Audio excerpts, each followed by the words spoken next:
वर्डिला का एक्सप्रेशन अचानक डार्क हो गया और बिल्कुल शांत तरीके से उसके हाथ में ब्लैक मैजिक का एक गोला बन गया।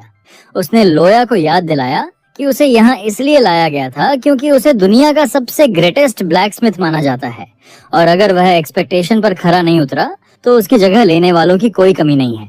यह सुनते ही लोया पूरी तरह टूट गया। डर से उसकी आवाज कांपने लगी और उसने जल्दी से कहा कि एक और तरीका है। इस पर वर्डिला ने ठंडी और डरावनी स्माइल दी और कहा कि उसे यह बात पहले बोलनी चाहिए थी। लोया ने समझाया कि उसने एक बार ऐसा डिवाइस बनाया था जो मना ट्रेसेस को पूरी तरह छुपा सकता है। उसे डेवलप करने में पूरे 3 साल लगे थे, लेकिन उसका फाइनल प्रोटोटाइप अभी भी वुल्फनर में उसकी वर्कशॉप में मौजूद है। यह सुनते ही वर्डिला का चेहरा सख्त हो गया और उसने पूछा कि कहीं यह भी कोई डेस्परेट एक्सक्यूज तो नहीं है। रोते और कांपते हुए लोया ने कसम खाकर कहा कि वह सच बोल रहा है। थोड़ी देर सोचने के बाद वर्डिला ने उस पर भरोसा करने का फैसला किया, लेकिन बिना इंश्योरेंस के नहीं। उसने लोया की गर्दन में पर्पल रून से उकेरा हुआ एक कॉलर डाल दिया। जब लोया ने डरे हुए पूछा कि यह क्या है, तो वर्डिला ने कैजुअल अंदाज में बताया कि यह एक मैजिकल रिस्ट्रेंट है जो एक इशारे में उसके सिर को शरीर से अलग कर सकता है। पतली लेकिन खतरनाक मुस्कान के साथ उसने यह भी कहा कि यह कॉलर परसेप्शन को डिस्टॉर्ट करता है ताकि कोई भी लोया का चेहरा साफ न देख सके। अगर उसने इसे हटाने की कोशिश की तो उसे भागने की कोशिश माना जाएगा और सीधा डेथ मिलेगी। पूरी सिचुएशन समझते ही लोया डर से जमीन पर गिर पड़ा और कसम खाई कि वह चाहे कुछ भी हो जाए कॉलर हटाने की कोशिश नहीं करेगा। ऑर्डर देने के बाद वर्डिला लोया को साथ लेकर निकल पड़ा और दोनों कई राज्यों में घूमे ताकि रेयर सप्लाई और मना कंपैटिबल मटेरियल्स जुटाए जा सकें। यह जर्नी लगभग एक पूरा महीना चली और इस दौरान वर्डिला ने हर चीज को अपने स्पेशल पॉकेट में स्टोर करके बहुत केयर से संभाल कर रखा। तैयारी पूरी होने के बाद वे वापस बॉनो के राज्य वुल्फनर लौटे, लेकिन वहां पहले ही अराजकता फैल चुकी थी। अचानक एक विशाल चट्टान बॉनो के एक ग्रुप के पास आकर गिरी और पत्थर टूटकर चारों तरफ उड़ गए। इस तबाही के बीच प्रिंसेस लुइस वर्फ खड़ी थी और उसका गुस्सा साफ नजर आ रहा था। वह चिल्लाकर बोली कि 1.5 महीने हो चुके हैं लेकिन अभी तक लोया को नहीं ढूंढा गया। उसने उनकी नालायकी पर उन्हें जमकर फटकारा और पूछा कि आखिर उसे और कितना सब्र रखना होगा। तभी एक बुजुर्ग बौना घबराते हुए आगे आया और बोला कि लोया ने सालों में अनगिनत अंडरग्राउंड टनल्स बनाई हैं। उनकी फोर्स हर एक रास्ते की जांच कर रही है, लेकिन बहुत मुमकिन है कि लोया पहले ही शहर से भाग चुका हो। यह सुनते ही लुइस भड़क गई और बोली कि जाहिर है वह भागा होगा, वहां रुकना उसकी सबसे बड़ी बेवकूफी होती। उसने पूरे यकीन के साथ कहा कि लोया को किडनैप किया गया है। अचानक गुस्से में उसने उस बूढ़े बौने को चेहरे से पकड़कर जमीन से उठा लिया और ठंडे लहजे में ऐलान किया कि वह उन्हें 2 हफ्ते का वक्त दे रही है। अगर तब तक किडनैपर नहीं मिला तो उनमें से कोई भी जिंदा नहीं बचेगा। डर से कांपते हुए उस बुजुर्ग ने कसम खाई कि वे जरूर सफल होंगे। लुइस ने उसे छोड़ते ही सोल्जर्स पर चिल्लाकर ऑर्डर दिया कि लोया ने अब तक जितनी भी टनल्स बनाई हैं सबको तुरंत ढहा दो। बौने बिना 1 सेकंड सोचे इधर उधर भागकर ऑर्डर फॉलो करने लगे। सोल्जर्स के जाते ही फोकस फिर से प्रिंसेस लुइस पर आ गया और साफ दिख रहा था कि उसकी बॉडी कोई नॉर्मल रॉयल टाइप नहीं थी, बल्कि पूरी तरह बैटल रेडी थी। तभी उसी पल दीवार का एक छुपा हुआ हिस्सा बिना आवाज के मूव हुआ और लोया की एक सीक्रेट टनल उसके पीछे खुल गई। लुइस ने तुरंत गड़बड़ फील की और घूमते ही उसकी आंखें शार्प फोकस में सिकुड़ गईं। फेस रिकॉग्निशन इंटरफेरेंस मास्क की वजह से वह सामने आए फिगर को पहचान नहीं पाई, लेकिन टनल को देखते ही वह समझ गई। ठंडे लहजे में उसने कहा कि ऐसे रास्ते सिर्फ लोया को पता हैं और सीधे सवाल दाग दिया कि क्या सामने खड़ा आदमी वही है। लोया वहीं फ्रीज हो गया, पूरा पैनिक मोड। थोड़ी जद्दोजहद के बाद कांपती आवाज में बस उसका टाइटल बोल पाया। यह देखते ही लुइस ने उंगलियां चटकाई और उसके चेहरे पर खौफनाक गुस्सा आ गया। वह चीख पड़ी कि उस हरामी की हिम्मत कैसे हुई जिंदा वापस आने की। उसके होंठों पर पागलपन भरी मुस्कान फैल गई और गोल्डन ऑरा की बेलें उसके पूरे शरीर के चारों ओर भड़क उठी। उसने इल्जाम लगाया कि वह सिर्फ इसलिए छुप गया था क्योंकि उसे उसका हथियार फोर्स नहीं करना था। लोया की आंखों से आंसू बहने लगे और वह बुरी तरह इनकार करता रहा कि उसने सब कुछ गलत समझा है, लेकिन उसके शब्दों ने आग में घी डाल दिया। लुइस ने गुस्से में कहा कि वह एक प्रिंसेस है और उसे गलत समझने का आरोप लगाना उसका अपमान है। पूरे अधिकार के साथ उसने ऐलान किया कि अब से वह उसका गुलाम है और जिंदगी भर उसी के लिए हथियार बनाएगा।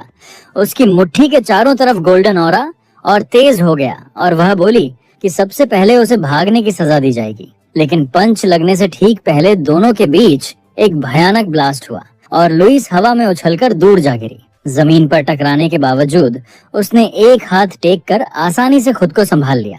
धूल चारों तरफ फैल गई और धीरे धीरे बैठने लगी। जब सब साफ हुआ तो वर्डेला शांति से आगे बढ़ा और लोया को तुरंत इक्विपमेंट लाने का ऑर्डर दिया।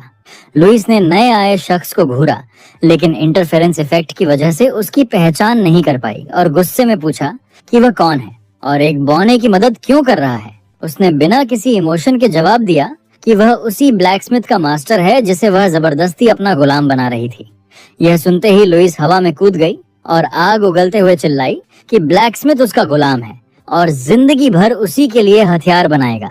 दोनों हवा में टकराए और उनकी मुट्ठियां खतरनाक स्पीड से भिड़ी। हर टकराव से स्पेस में शॉक वेव्स फैलने लगीं। लगातार अटैक्स के बीच वर्डेला ने एक ओपनिंग देखी और उसकी गर्दन की तरफ किक मारी। लेकिन चौंकाने वाली बात यह थी कि लुइस ने हवा में ही एक हाथ से उसका पैर पकड़ लिया। उसकी ग्रिप की रॉ पावर देखकर वर्डेला की आंखें सिकुड़ गईं। इससे पहले कि वह खुद को संभाल पाता, लुइस ने पलटकर एक क्रूर पंच मारा और इम्पैक्ट ने उसे ऊपर उछालते हुए सीधा छत में दे मारा। लुइस ने हल्का सा सिर घुमाया और ठंडे लहजे में लोया से कहा कि अब उसकी बारी है। तभी अचानक वर्डिलास फिर से सामने आ गया। उसने लुइस के सिर को पकड़ा और पूरी ताकत से नीचे जमीन की तरफ पटक दिया। अगले ही पल दोनों खौफनाक स्पीड पर एक दूसरे पर टूट पड़े। चैम्बर में शॉक वेव्स फैलने लगीं और मलबा हवा में उछलने लगा। ये लड़ाई इंसानों की नहीं बल्कि दो एक्सपीरियंस्ड मॉन्स्टर्स की टक्कर जैसी लग रही थी। उसी पल एरा ने उसे पहचान लिया। वह प्रिंसेस वेयर की दूसरी बेटी थी। ऑफिशियली हीरो नहीं थी, लेकिन उसकी ताकत किसी हीरो से कम नहीं थी। रिग्रेशन से पहले भी लुइस उन सबसे स्ट्रॉन्ग लोगों में थी जिन्हें वह जानता था, और तब वह आज से कहीं ज्यादा खतरनाक थी। वर्डिलास ने फटाफट कैलकुलेट किया कि अगर उसे और बढ़ने दिया गया तो वह सीरियस थ्रेट बन जाएगी। अभी उसे मार देना सबसे लॉजिकल मूव था, लेकिन इसके लिए उसे अपनी पूरी डेमोनिक पावर अनलॉक करनी पड़ती, जो इस कमजोर हालत में एक बड़ा रिस्क था। अगर उसके सोल्जर्स ने उसकी असली ताकत देख ली तो उसका डेमन किंग होना एक्सपोज हो जाता। गोल्डन और वायलेट एनर्जी की ब्लाइंडिंग टक्कर के साथ उनकी मुट्ठियां लगातार भिड़ती रहीं। बैकग्राउंड में लोया जान बचाने की स्पीड में एक विशाल मशीन को पार्ट बाय पार्ट तोड़ रहा था। एक छोटे से ओपनिंग में वर्डिलास ने उसकी तरफ देखते हुए पूछा कि क्या सब रेडी है। घबराए हुए लोया ने बताया कि वह अभी मशीन डिसमेंटल कर रहा है। एक मैसिव मना फैंटम मशीन जो मना ट्रेसेस को पूरी तरह मिटाने और छुपाने के लिए बनाई गई थी, और जो उसके अनुमान से कहीं ज्यादा बड़ी निकली। वर्डिलास घुर्राया और कहा कि अगर उसे अपनी जान प्यारी है तो उसके पास सिर्फ 1 मिनट है। लोया ने कांपती आवाज में कसम खाई कि वह पूरी स्पीड में काम कर रहा है। उधर लुइस का ऑरा बेकाबू हो गया और उसके शरीर से गोल्डन पावर की 12 जलती हुई धाराएं फूट पड़ी। वह चीख कर पूछने लगी कि किसने उन्हें यहाँ एक्शन लेने की परमिशन दी। वर्डिलास ने लोया की तरफ एक नजर डालकर ठंडे लहजे में कहा कि अगर सिचुएशन और बिगड़ी तो वह उसे बिना सोचे छोड़ेगा। डर से सफेद पड़े लोया ने कहा कि बस होने ही वाला है। वर्डिलास ने जबड़ा भींच लिया, क्योंकि उसे खुद नहीं पता था कि वह बिना फुल डेमोनिक रिजर्व्स यूज किए और कितनी देर फाइट कर पाएगा। हर गुजरता सेकंड उसे एक्सपोजर के और करीब ले जा रहा था, क्योंकि दोनों का मना आउटपुट खतरनाक स्पीड से गिर रहा था। लुइस चिल्लाई कि उसे फर्क नहीं पड़ता कि वर्डिलास कहां से आया है, वह यहाँ से जिंदा नहीं जाएगा। फिर उसने गुस्सा लोया पर उतारते हुए कहा कि वह उसकी टांगें तोड़ देगी ताकि वह कभी भाग न सके। इस पर वर्डिलास डार्क हंसी हंसा और बोला कि वह तो डेमन किंग उससे ज्यादा लग रही है। उसने कहा कि हार मान लो, क्योंकि वह उसे, ब्लैकस्मिथ को और सारे इक्विपमेंट को अपने साथ ले जा रहा है। उसी पल लोया चीख पड़ा कि डिसमेंटलिंग पूरी हो गई है। मशीन के डिसेबल होते ही पूरे चैम्बर में मना का फ्लो हिंसक तरीके से शिफ्ट हो गया। लुइस गर्जी कि अब वह होल्ड बैक नहीं करेगी अगर लोया को लगा कि वह वापस आकर उसकी चीजें चुरा सकता है। उसी पल वर्डिलास ने ओपनिंग पकड़ी और पूरी ताकत से अपना पैर लुइस के सीने में घुसा दिया। धमाके के साथ वह नीचे जमीन में जा गिरी और पूरा चैम्बर एक्सप्लोजन से कांप उठा। बिना रुके वर्डिलास ने अपना सबस्पेस पॉकेट खोला और लोया को तुरंत मूव करने का ऑर्डर दिया। धूल से निकलते हुए लुइस खड़ी हुई और बोली कि ऐसे अटैक उसके खिलाफ बेकार हैं, लेकिन उसकी आवाज वहीं अटक गई जब उसने देखा कि वर्डिलास, लोया और मशीन तीनों गायब थे। कुछ ही पलों बाद उसके सोल्जर्स वहां पहुंचे और घबराकर पूछने लगे कि आखिर यहाँ हुआ क्या। लुइस ने उन्हें देखते ही ताना मारा कि क्या वे तब पहुंचने वाले थे जब वह मर चुकी होती, और उन्हें स्लो कहकर डांटा। फिर उसने तुरंत ऑर्डर दिया कि लोया का टनल्स के जरिए पीछा किया जाए, लेकिन अगले ही पल वह रुक गई, क्योंकि सारे टनल्स पहले ही ढह चुके थे। दांत पीसते हुए लुइस को आखिरकार सच्चाई समझ आ गई कि लोया का वापस आकर उसका हथियार फोर्ज करने का कोई इरादा ही नहीं था। टूटे हुए चैम्बर में चलती हवा के बीच उसके चेहरे पर एक ठंडी स्माइल फैल गई। जलती आंखों और टेढ़ी मुस्कान के साथ उसने कहा कि यह सिचुएशन उसकी उम्मीद से कहीं ज्यादा इंटरेस्टिंग हो गई है। उसने कसम खाई कि चाहे पूरा कॉन्टिनेंट छानना पड़े, वह खुद उसे ढूंढेगी और जब उसे पाएगी तो लोया को हर एक किए का पछतावा कराएगी। उधर ब्रीज जे टावर के फर्स्ट फ्लोर के अंदर डेमन किंग एक विशाल मैजिकल अपैरेटस के सामने खड़ा था। उसका पोस्चर शांत था और नजरें फोकस्ड थीं। जब वह उस टावरिंग स्ट्रक्चर का पूरा एनालिसिस कर रहा था, उसने ठंडे भरोसे के साथ कहा कि यही वह मैजिक है जो हीरोज को रोकने के लिए चाहिए, और चाहे जो भी कीमत चुकानी पड़े उसे यह डिवाइस चाहिए। उसके पीछे हिल्डेरिन किंगडम की फर्स्ट प्रिंसेस हिल्डेरिन ने उसकी विशालता देखकर आंखें चौड़ी कर लीं और बुदबुदाई कि यह तो पागलपन की हद तक बड़ा है। पास ही डेमन किंग का लॉयल सर्वेंट लोगार कंफ्यूज होकर बोला कि ये आखिर करता क्या है, क्योंकि वह तो सफाई कर रहा था। तभी ये सब अचानक इंस्टॉल हो गया। उसने पास लगे रेनफोर्स्ड स्ट्रक्चर की तरफ इशारा करते हुए रिपोर्ट दी कि मोनोपैन का फ्रेमवर्क पूरा हो चुका है और इंस्टॉलेशन सक्सेसफुली खत्म हो गया है। डेमन किंग ने हल्का सा सिर हिलाया और बोला, अच्छा है, तुरंत एक्टिवेट करो। लोगार ने बिना हिचकिचाए कहा, यस माय लॉर्ड। कुछ ही पलों बाद डेमन किंग ने अपनी डार्क एनर्जी रिलीज कर दी और एक खतरनाक पर्पल ऑरा पूरे फ्लोर में फैल गया, जिससे हवा भारी हो गई।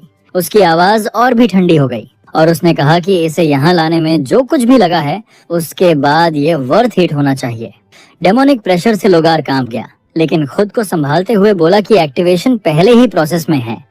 जैसे ही एन्चेंटमेंट पूरा हुआ, वह मैजिकल टूल दहाड़ते हुए चालू हो गया। मना बेकाबू होकर दौड़ने लगा और नीली बिजली टावर के चारों ओर लिपट गई, जिससे हर चीज रोशनी में नहा गई। प्रिंसेस हिल्डेरिन ने आंखों पर हाथ रखा और बोली कि यह लाइट तो आंखें जला देगी।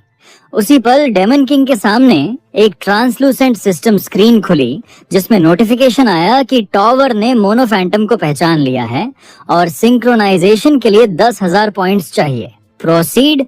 डेमन किंग ने स्क्रीन की तरफ देखते हुए कहा कि तो टावर में ऐसा फीचर भी है। ठीक है, मैं खुद कंफर्म करता हूँ। अगली स्क्रीन पर उसके अवेलेबल रिसोर्स दिखे, जिसमें 11,182 पॉइंट्स थे। उसने बिना सोचे सिंक्रोनाइजेशन सिलेक्ट किया। सिंक्रोनाइजेशन कंप्लीट हुआ और 11,182 पॉइंट्स बचे रहे। आखिरी सिस्टम नोटिफिकेशन में बताया गया कि मोनो फैंटम ने डेमन किंग को अपना मास्टर मान लिया है और प्रोसेस पूरी तरह कंप्लीट हो चुका है। मना फैंटम का पावर सोर्स पूरी तरह मना से शिफ्ट होकर अब डेमोनिक एनर्जी में कन्वर्ट हो चुका था। ये सुनते ही प्रोटैगनिस्ट ने सिर उठाया और लोगार को आवाज दी। लोगार एक्साइटमेंट से लगभग फट रहा था, लेकिन तुरंत सिर हिलाकर बोला कि उसने कुछ भी इंटरफेयर नहीं किया। कंट्रोल में रखी हुई खुशी के साथ उसने माना कि उसने कभी इमेजिन भी नहीं किया था कि मोनोपैन को टावर के साथ मर्ज किया जा सकता है, और तो और उसका पावर सोर्स भी पूरी तरह बदला जा सकता है। उसने इसे सदी की सबसे बड़ी डिस्कवरी बताया, ऐसी चीज जिसे इस डिवाइस का ओरिजिनल क्रिएटर भी कभी प्रिडिक्ट नहीं कर सकता था। तभी प्रिंसेस हिल्डेरिन आगे आई और जाग चुके स्ट्रक्चर को देखते हुए उसकी आंखें चमक उठी। उसने कहा कि यह तो इंसैनली अमेजिंग है। प्रोटैगनिस्ट ने कूल अंदाज में उसकी तरफ देखकर कहा कि क्यों ना तुम कोई स्पेल यूज करके देखो। ये सुनते ही प्रिंसेस हिल्डेरिन खुशी खुशी मान गई, जैसे उसे नया खिलौना मिल गया हो, और बोली कि फिर तो मैं जो मन करे वही स्पेल यूज करूंगी। उसने चैंटिंग शुरू की और हवा में मैजिकल सिंबल बनने लगे। उसके सामने एक विशाल और बेहद चमकीला मैजिक स्फेयर बन गया। ये देखते ही लोगार का चेहरा सफेद पड़ गया और वह पैनिक में चिल्लाया कि रुको, मैंने अभी अभी टावर साफ किया है। उसने गिड़गिड़ाते हुए उसे रोकने की कोशिश की और कहा कि इसे प्लेग्राउंड मत बनाओ, लेकिन प्रोटैगनिस्ट ने पूरा हंगामा इग्नोर कर दिया और फिनोमिना पर फोकस किया, क्योंकि इतनी बड़ी स्पेल नॉर्मली टावर से बहुत दूर तक डिटेक्ट हो जानी चाहिए थी। वह एंट्रेंस की तरफ गया और बाहर झांक कर देखा, लेकिन हल्की सी फ्राउन के साथ रुक गया, क्योंकि बाहर न तो कुछ दिख रहा था और न ही कोई फील हो रहा था। उसने बुदबुदाकर कहा कि तो यही इसका इफेक्ट है, मोनोफैन के साथ सिंक्रोनाइज हुआ टावर। उसकी जिज्ञासा और बढ़ गई। फिर उसने अपनी डेमोनिक एनर्जी फैलाकर टावर को कंट्रोल करने की कोशिश की। उसका हाथ चमका और अगले ही पल उसका एक्सप्रेशन शॉक में बदल गया, क्योंकि पूरा टावर अचानक गायब हो गया। फिर उसने दोबारा हाथ फैलाया और टावर उसी जगह पर वापस आ गया।